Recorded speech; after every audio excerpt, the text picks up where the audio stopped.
क्या तुम्हार को मिट्टी पर अधिकार नहीं? क्या तुम्हार को मिट्टी के ऊपर अधिकार नहीं? आइए हम प्रार्थना करें। धन्यवाद देते हैं इस समय के लिए पिता परमेश्वर, हर एक योजनाओं को पूरा करने वाला हमारे परमेश्वर को धन्यवाद देते हैं।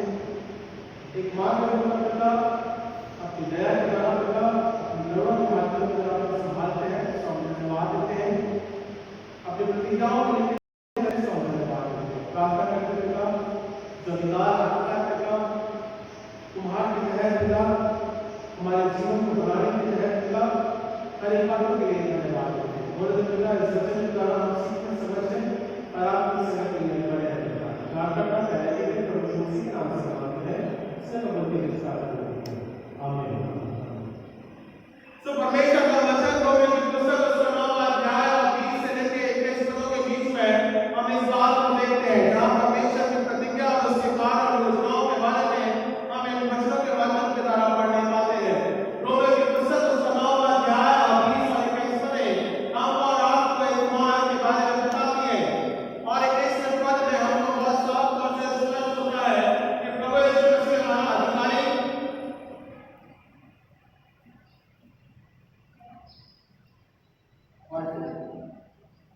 है ना, अधिकारी है प्रभु यीशु मसीह में हमारा अधिकारी।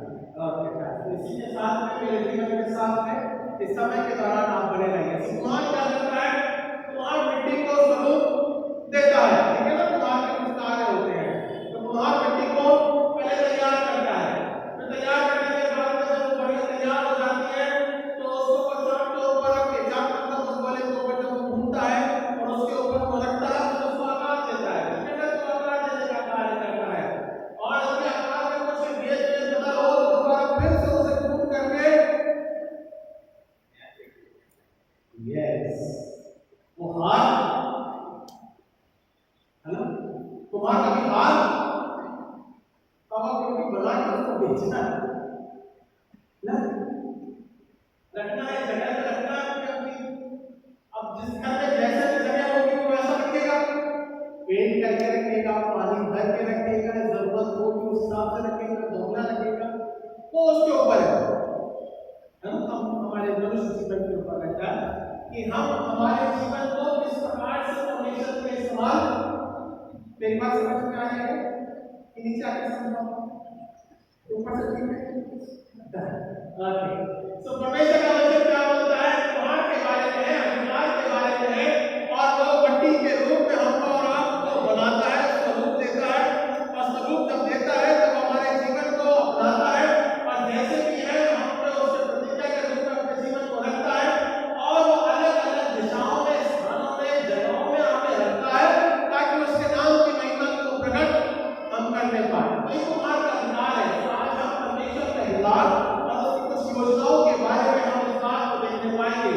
इसके लिए थोड़ा सा छोटा सा उदाहरण है, उसी रोमी की पुस्तक उसके 9वें अध्याय में अधिकार या परमेश्वर के जीवन के बारे में बताया गया है। रोमी की पुस्तक उसका 9वां अध्याय और 16, 17, 18 पदों के बीच में हम देखते हैं। ओके, जल्दी से अभी आता हूँ। रोमी की पुस्तक उसका 9वां अध्याय 16, 17, 18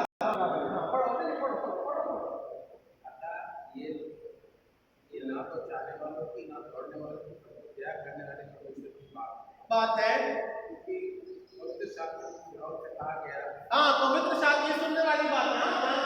हाँ, कि पवित्र शास्त्र में फिरौन से कहा गया इसलिए खड़ा किया है, मैंने तुझे इसलिए खड़ा किया है सामर्थ दिखाओ, तुझ में अपनी बराबर है ना। मनुष्य क्या है परमेश्वर के आगे जिसके समक्ष में रह सकता है? कोई ताकत नहीं है ना। परमेश्वर का वचन क्या बोलता है? फिरौन राजा को उसने खड़ा किया ताकि अपनी महिमा को प्रकट। और फिरौन राजा कौन है जी? मिस्र का राजा है ना। सारे इजरायली सब वही बदवाई में क्या लेबर के रूप में थे पहले, तो बदवाई में नहीं थे, ऐसा भी नहीं कह सकते। वो समय बढ़िया था क्योंकि वो 40 साल बड़बड़ाते आए, बोलते आए परमेश्वर को, क्या आपने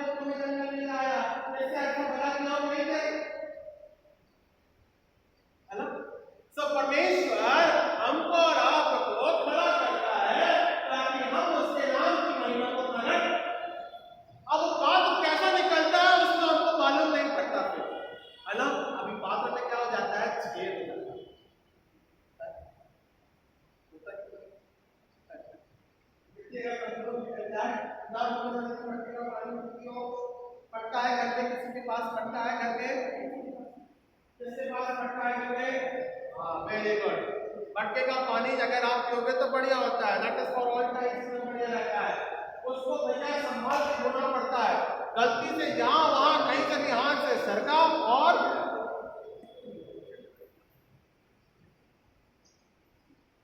ना मत पॉइंट से हम देखते हैं, ठीक है। छेद जरा सा भी कहीं गड़बड़ हुआ और वो सब निकल गया, है ना। तो जीवन हमारा ऐसे ही है, हमको और आपको परमेश्वर अपने नाम की महिमा के लिए खड़ा किया है। फरोह राजा ने जिस प्रकार से राजा को खड़ा किया था, उसके नाम की महिमा के लिए खड़ा किया था। चाहता तो वो परख सकता था, ना जानता कौन करते हैं। और परमेश्वर ने ऐसी बात की कि उसे बताया नहीं, समझाया नहीं, दर्शन नहीं दिया या बात नहीं करी। परमेश्वर खुद आके फरोह राजा से बात किया, छोड़ दे बाबा, क्यों पकड़े रखा है, क्या जरूरत है इनको पकड़ने की। मूसा के माध्यम से द्वारा प्रकट किया, अपने कार्य के द्वारा प्रकट किया।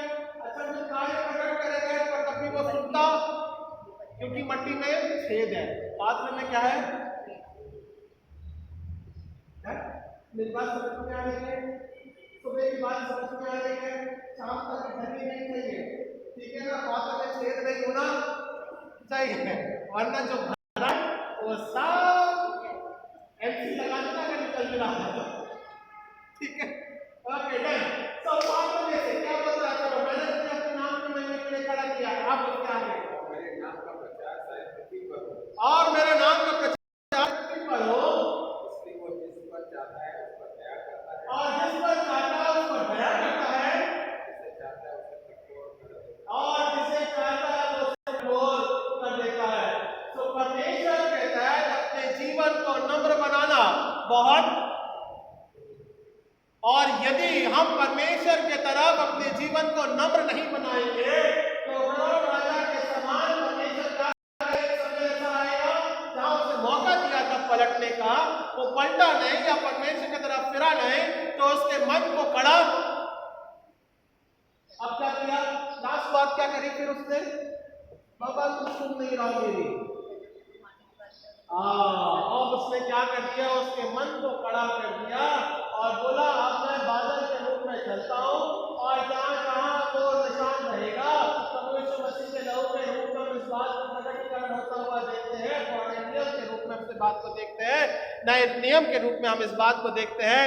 और जहाँ जहाँ लहू रहेगा वो बचाया जाएगा, और जहाँ जहाँ लहू नहीं रहेगा वो समाप्त किया। दैट इज द फाइनल, है ना। जाता तो समय पलट जाता, पर ऐसा तो परमेश्वर क्या बोलता है? परमेश्वर अपने अधिकार के रूप में जीवन का देने वाला परमेश्वर है, अपने अधिकार के रूप में हमें न्याय प्रकट के रूप में भी जीवन का अपनाने वाला परमेश्वर है। तो परमेश्वर क्या बोलता है? परमेश्वर बोलता है कि मेरे पास वो अधिकार है जहां मैं मिट्टी को स्वरूप देता हूं, उस स्वरूप में तुम्हारा जीवन बने रहना चाहिए, उस प्रतिज्ञा में अपने जीवन को बनाए रखना बहुत जरूरी है, और उसके तहत अपने जीवन को निरंतर इसी प्रकार से हो, उसमें कोई बात में कमजोरी नहीं होना चाहिए, क्योंकि जब परमेश्वर हमको बनाता है तो कमजोरी नहीं करता है, उसने जैसे भी जिस हाल में करता है परमेश्वर के नाम की महिमा के रूप में हमारे भीतर आ गया है। बीते सप्ताह के रूप में अगर हम देखें, क्या इसके माता पिता ने काम किया या इसके बाप के अंदर पैदा हुआ? ना इसने का बाप काम किया, ना इसके माता पिता ने काम किया, ये तो उसके नाम के जीवन की महिमा के रूप में प्रकट होता है। तो परमेश्वर हमको और आपको इस जीवन के तहत चाहे कमी हो चाहे नहीं हो, जो जीवन दिया है, तो जीवन उसने अपने स्वरूप में ढाला है, अपने नाम की महिमा के लिए प्रकट करने के लिए वो बनाया गया है, और उस अधिकार के रूप में हमको और आपको उसके तहत नम्रता से आना होगा। तब मेरा नम्रता जब हम उस चरण में चले जाते हैं, नम्रता से आना हमारे लिए बहुत जरूरी है। कुमार और उसके जीवन के बारे में या उसके अधिकार के बारे में हम कुछ बातों को समझ पाएंगे कि परमेश्वर किस प्रकार से हमारे जीवन का अधिकार कर रहा है।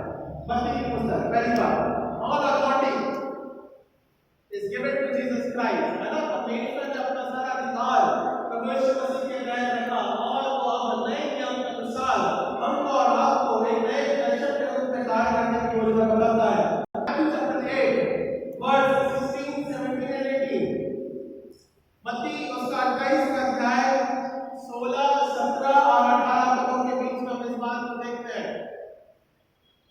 28 मेरा 8 बाद में स्लाइड दिया होगा, इसलिए मुझे पहले लिखा होगा। अब 28 है।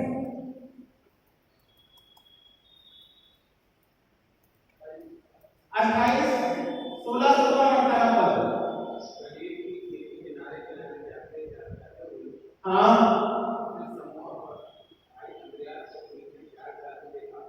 नहीं, अभी 28 है, अभी नंबर 28 है। हाँ करीम में उस पहाड़ पर गए जिसे यीशु ने उन्हें बताया था। दर्शन पाकर उन्हें प्रणाम किया। किसी किसी को ये वर्डी के बाद में कहना बड़ी सी खूबी रहती है। ऐसे एक अलग से अगर डिफॉल्ट शायद तो आ ही जाता है, बाय डिफॉल्ट हो जाता है या नहीं भी रहना चाहिए तब भी वो आ जाता है, ठीक है ना। परमेश्वर का वचन क्या बोलता है? मैं तुमको उस गलील के पास में जिस जगह से मेरा स्वर्गीय रोना होता है, मैं तुमको जगह बताता हूँ। तुम्हारा फाइनल इन्विटेशन अगर चाहिए तो मिल लेना आगे, जरूरत हो तो मिलना, नहीं होगा तो नहीं मिलना। ये स्टेशन है, मैं 9:30 बजे लोकल से उतरूंगा, दादा उतरूंगा, तुम्हें मिलना हो तो मिल लेना, और यदि दादा नहीं मिलना है तो खुद ले लेना, छोड़ देना, कोई बात नहीं। ना कोई बात नहीं, हम बात लोकल पकड़ के आ जाएंगे,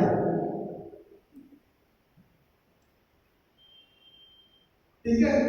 बाद में लोकल वाला काम ही नहीं करेगा परमेश्वर ने, परमेश्वर से मिलने की आदत है। वो बोलते हैं खड़े रह जाइए, आपको जो भी प्रेजेंटेशन होगा वो बाकी बात होगी, जो भी अधूरा वाली बात है, जो भी नया वाली बात है, वो सब अभी है। जैसे चाहे वो गरीब में आके मिल जाए उससे,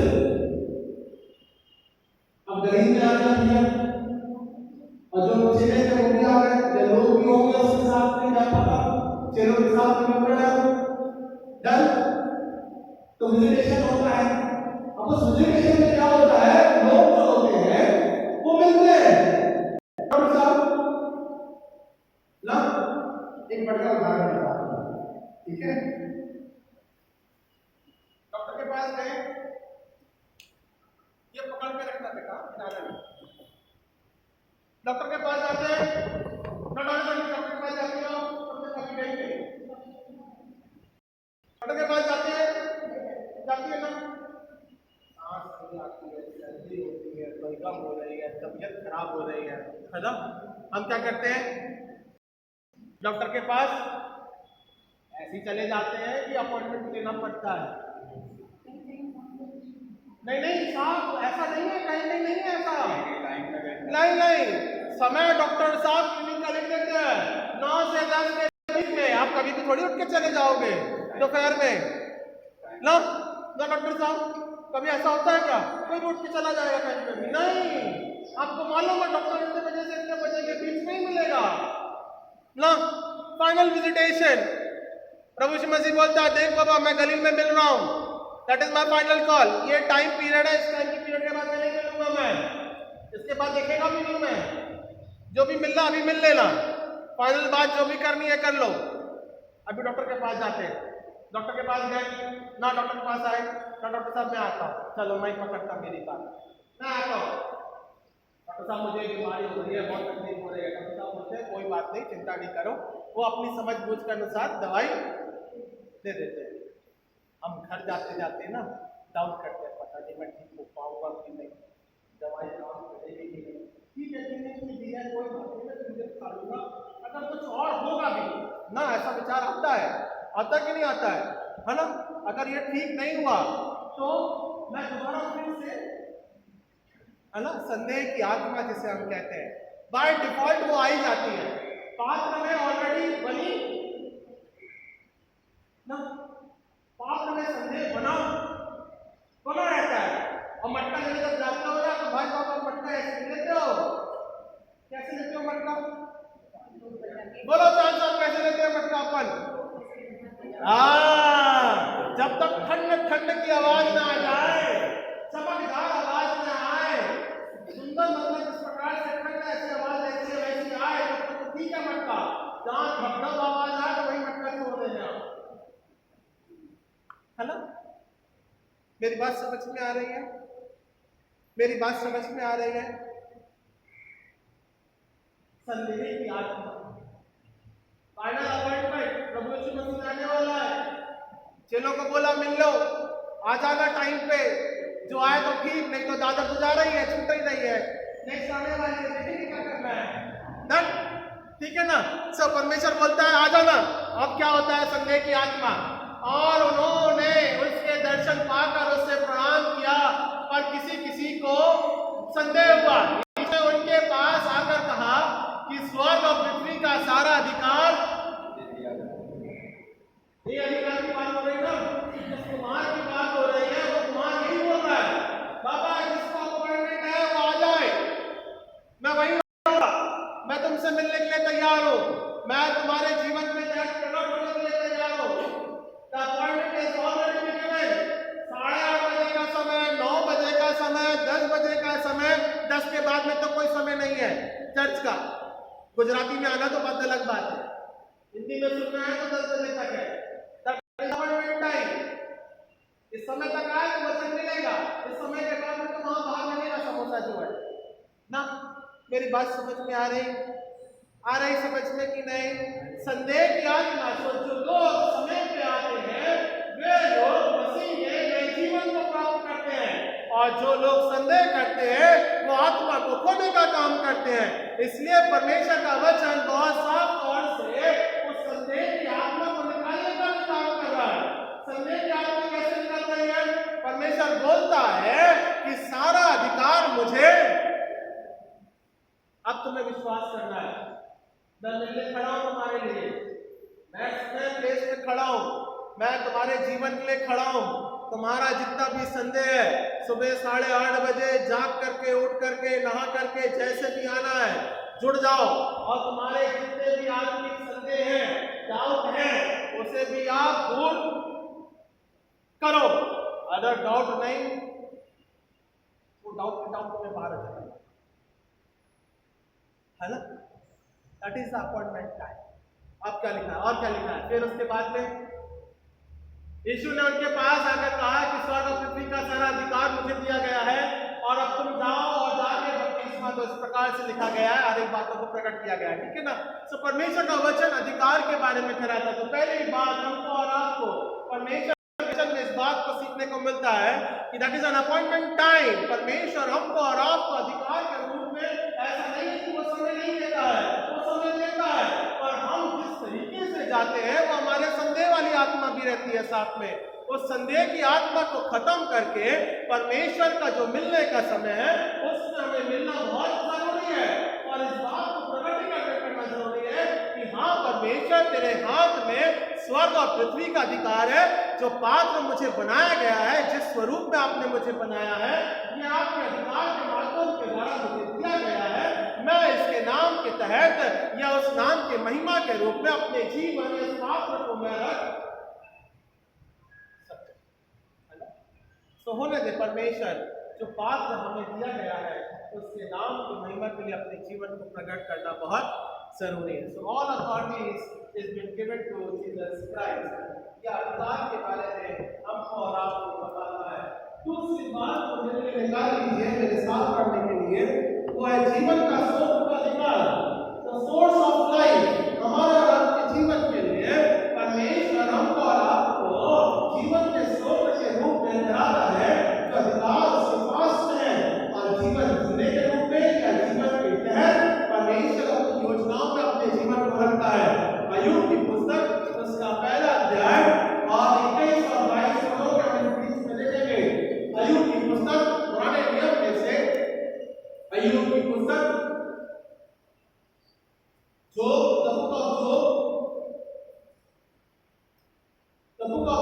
भजन संहिता से पहले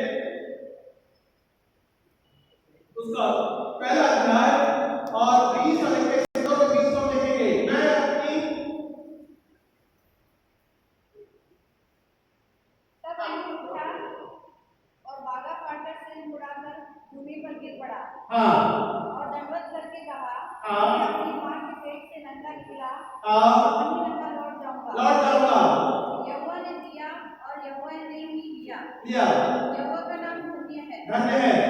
इन सब बातों में भी अय्यूब ने न तो पाप किया और न परमेश्वर पर मूर्खता से दोष लगाया है ना। परमेश्वर क्या बोलता है, जीवन के स्रोत का अधिकार कौन है, हमारा परमेश्वर है, द सोर्स ऑफ लाइफ, है ना। चाहे वो हमारे आत्मिक जीवन में हो, चाहे वो हमारे सांसारिक जीवन में हो। अय्यूब इस बात को बहुत साफ तौर से अपने जीवन से प्रकट करता है और इस बात कहता है कि मेरे जीवन का स्रोत जो है वो मेरा परमेश्वर है। मैं अपनी मां के पेट में से नंगा आया हूं और नंगा ही जाऊंगा, मेरे हाथ में कुछ भी नहीं रहेगा, कहने का तात्पर्य है। और मैं अपने परमेश्वर के प्रति क्यों मूर्खता से जवाब दूं या उसके प्रति मैं क्यों गुस्सा करूं। अब इसके पीछे कहने का कारण क्या है, इस बात को हम थोड़ा सा समझेंगे। तब क्या बोलता है अय्यूब की पुस्तक में दूसरा अध्याय और इस बात को देखते हैं। पहले पद से देखें, दूसरा अध्याय और पहले पद से। फिर एक दिन यहोवा परमेश्वर के पुत्र उसके सामने उपस्थित हुए और उनके बीच शैतान भी उसके सामने उपस्थित हुआ। यहोवा ने शैतान से पूछा, तू कहां जाता है। शैतान ने यहोवा को उत्तर दिया, इधर उधर घूमते फिरते और डोलता डालता आया हूं। यहोवा ने शैतान से पूछा, क्या मेरे दास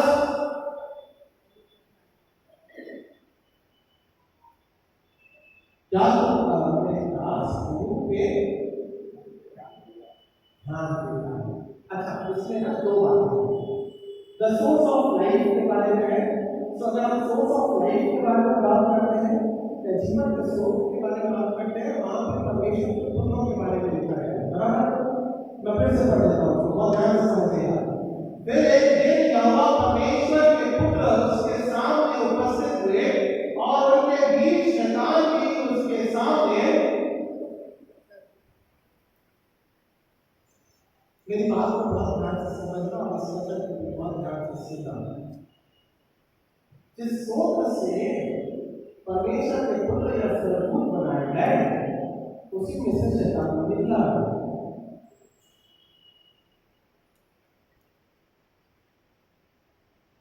शैतान आज हमारा आपके जीवन में जब कार्य करता है तो वो भी इसके पास में भी उसी परमेश्वर के सामर्थ का अधिकार में रखता है।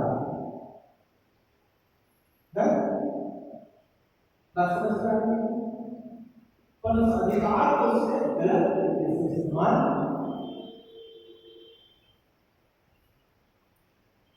हम परमेश्वर के सामने खड़े नहीं हो सकते, उसके लिए परमेश्वर ने प्रभु मसीह को भेजा, उसका लहू अर्पण किया गया, तब हम उसकी माफी के माध्यम के द्वारा परमेश्वर के सामने जाएंगे। शैतान ऑलरेडी से वहीं से निकला, वहीं उसके सामने खड़ा होता है। सोचो कितना सामर्थ्य परमेश्वर है कि वो परमेश्वर के सामने खड़ा होता है और वाद विवाद करता है। अब परमेश्वर क्या बोलता है, परमेश्वर बोलता है, क्या आपने मेरे दास अय्यूब को देखा है कि वो पृथ्वी पर उसके तुल्य खड़ा और सीधा और मेरा भय मानने वाला और बुराई से दूर रहने वाला मनुष्य और कोई नहीं। यद्यपि तूने मुझसे बिना कारण उसकी सत्यानाश करने को उभारा, तो भी अब तक अपनी खराई पर बढ़ा। मैंने भले तूने उसके जीवन में उभारा या तकलीफ में नहीं, या तकलीफ देने को है किसी प्रकार से, पर तभी वो मेरे जीवन अपने जीवन से वो खराई की बातें नहीं करता। क्या परमेश्वर के तहत अपने जीवन को रखता है या दृढ़ रखता है ना। तो परमेश्वर के वचन के तहत दृढ़ होना बहुत जरूरी है, क्योंकि वो हमारे लिए जीवन का स्रोत है और अय्यूब इस बात को बहुत प्यार से समझता है। अब क्या बोलता है उसी जीवन के बारे में, क्या बोलता है, शैतान ने यहोवा को उत्तर दिया, खाल के बदले खाल और प्राण के बदले मनुष्य अपना सब कुछ दे।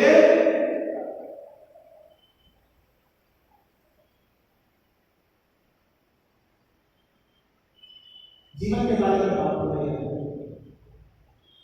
क्यों ना मैं उसके जीवन को घात कर दुख दे दिया, पीड़ा दे दी, सभी चीजें दे दी, बाल बच्चे दे दी, सब खत्म कर दिए ना, सब अलग हो गए। कहने का तात्पर्य राज पाठ जोड़ने का सब खत्म हो गया। ये तो जीवन के बारे में है। वो क्या होता है कि मैं उसके जीवन के ऊपर थोड़ा सा बनाऊं तो तेरी महिमा करना भूल छोड़ देगा। पहले तो परमेश्वर का वचन ठीक है, कोई बात नहीं, फाइनल वर्ड मैं अभी दे देता हूँ। जंगल में उसके जीवन के ऊपर हमला, उसके जीवन के ऊपर हमला भी खाल और हड्डी के तहत पूरे हो गए। वहां इस प्रकार से लिखा है आप लोग के 5वें 6वें 7वें पद में, ठीक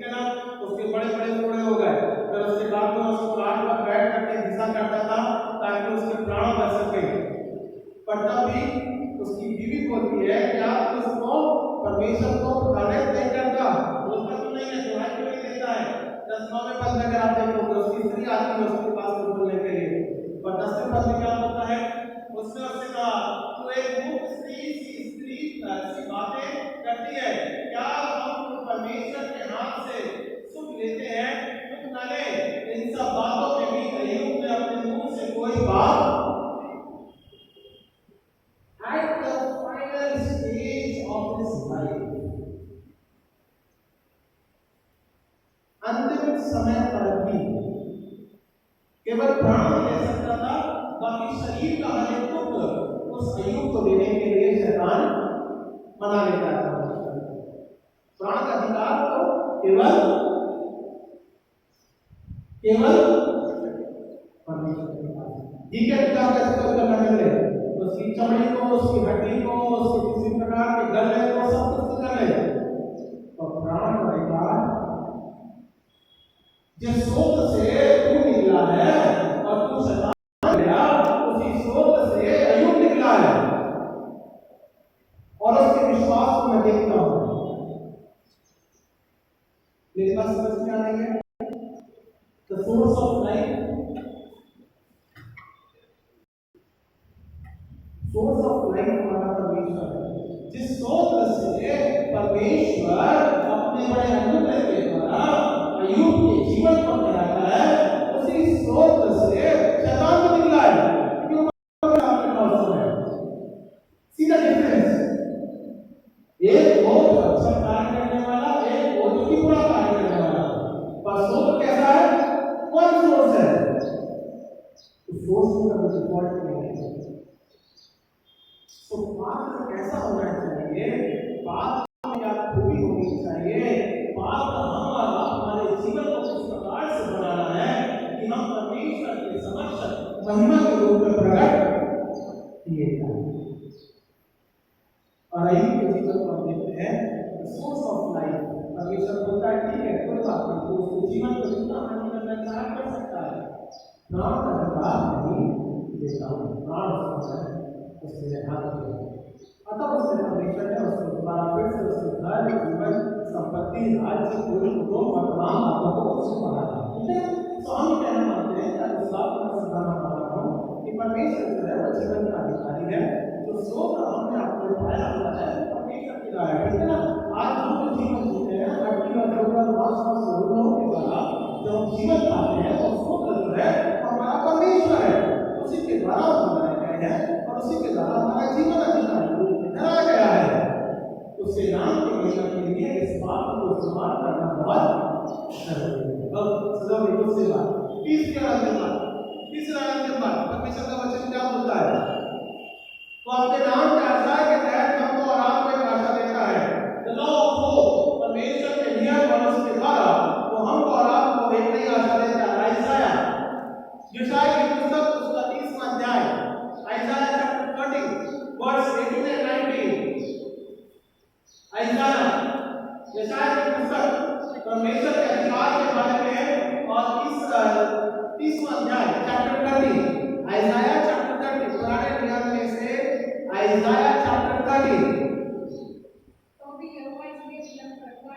तो भी यहोवा इसमें विलंब करता है, हम पर अनुग्रह करे और इसलिए ऊंचे उठेगा और तुम पर दया करेंगे, क्योंकि परमेश्वर कैसा है, न्यायी परमेश्वर है। क्योंकि परमेश्वर कैसा है, वो न्यायी परमेश्वर है। मैंने बोला ना, परमेश्वर ने मसीह ने 28 के अनुसार जब अपॉइंटमेंट दिया था उस अपॉइंटमेंट में मिलना चाहिए, उस अपॉइंटमेंट में मिला तो ठीक है, नहीं मिला तो कोई बात नहीं, दोबारा वो आने वाला है, वो न्याय के लिए आने वाला है। उस समय अंदर की बात नहीं रहेगी, उस समय जजमेंट रहेगा, क्योंकि परमेश्वर न्यायी है। अब क्या बोलता है, बोलिए आगे तुम यरूशलेम में बसे रहो, हाँ करेगा और वो सुनते ही मानेगा। परमेश्वर न्यायी परमेश्वर है, He has all authority of judgment, है ना, वो न्यायी परमेश्वर है। अभी आने वाले समय के दौरान वो न्याय परमेश्वर का किस प्रकार से हमें नहीं मालूम है, परमेश्वर न्यायी है, समर्थक परमेश्वर है, उसके द्वारा हम और आप अपने जीवन को प्राप्त करते हैं, अपने साथ रखते हैं। एक मुख्य बात इसमें लिखी गई है, क्या लिखा गया है?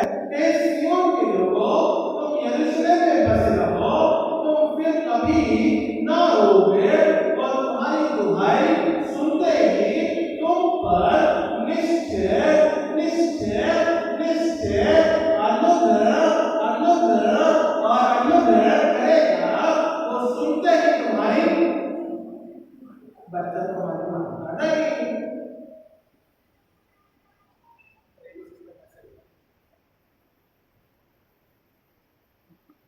ना हंस रही बच्चे को सुनाओ, सुनता नहीं। भैया जब तुम्हारे लिए सुनता तो हम पालने का सुनेगा, हम भी फ्री हो जाते हैं, हमारे बच्चे सुनते। हाँ है नहीं चलना बात कर रहा हूँ। ओके ना डॉक्टर साहब, ठीक है ना, समझ में आएगा कि बच्चे हमारे लिए सुनते, पाजी साहब क्या करा जाए, समझाओ। भैया तुम्हारे लिए सुनते तो हमारे लिए कैसे सुनेंगे? न्याय पढ़ने परमेश्वर का वचन क्या बोलता है, फिर से पढ़ दीजिए, आखिरी वाला, यही वाला पढ़ो। हे सिय्योन के लोगों, तुम यरूशलेम में बसे रहो, तुम फिर कभी ना रोगे, वह तुम्हारी दुहाई सुनते ही तुम पर निश्चय अनुग्रह करेगा, वो सुनते ही तुम्हारी। अच्छा, हम मनाने का काम कैसे करते हैं? पर मैं ये करता तो नहीं है, अभी क्यों नहीं करता, अभी करना चाहिए।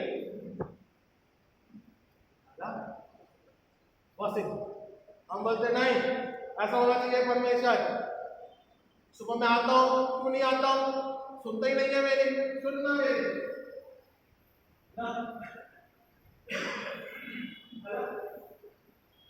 परमेश्वर सुनता नहीं है, क्यों नहीं सुनता है, अभी सुन ले। इतना टाइम लगा दिया, 2 साल लगा दिए, इतना परेशानी में तकलीफ में हो,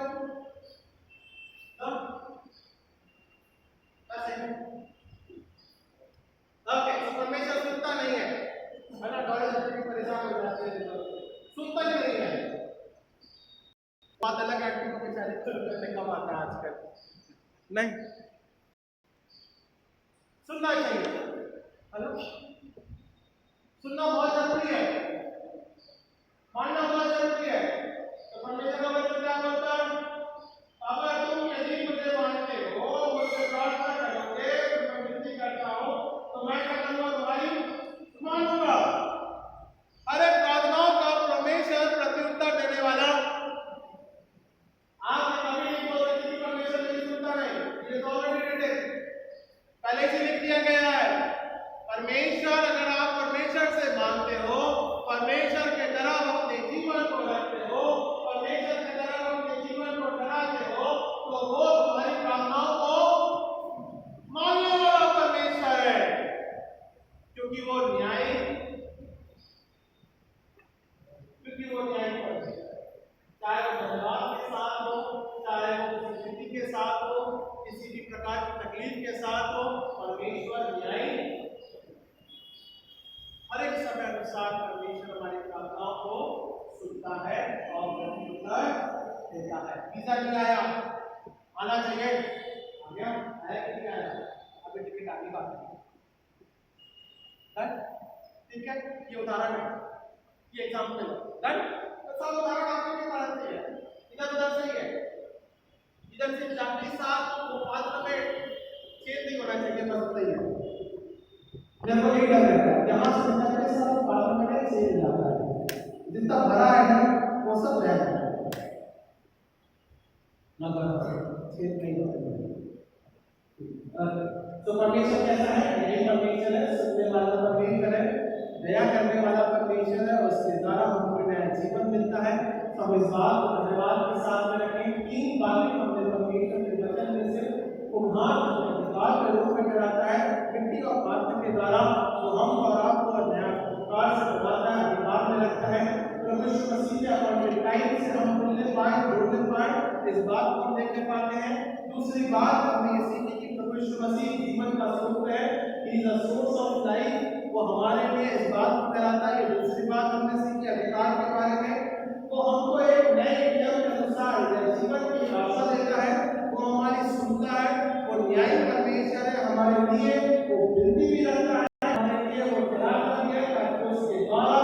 हम जीवन में आगे बढ़ने पाए।